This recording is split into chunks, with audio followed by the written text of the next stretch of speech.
कायदा क्षेत्रामध्ये, विधी क्षेत्रामध्ये काम करतात विधिज्ञ ॲडव्होकेट भारती राहुल मुजुमदार या आईवडिलांनी त्यांना दिलेलं प्रोत्साहन, ते सुद्धा वकील होण्यासाठी.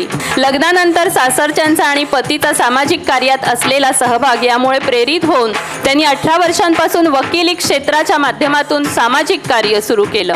आजच्या महिला अबला नसून सबला आहेत, म्हणजे कोणत्याही आव्हानांना तोंड देण्यासाठी त्या सक्षम आहेत असं त्यांचं म्हणणं आहे. महिलांना त्यांच्या संरक्षणासाठी असलेल्या कायद्यांची जाण मिळावी, तसंच अधिक प्रभावी आणि कर्तृत्वाचा ठसा उमटत कार्यक्षेत्रात काम करू शकतात असं त्यांचंही मत आहे. ॲडव्होकेट भारती राहुल मुजुमदार यांना आज आपण सन्मानित करत आहोत.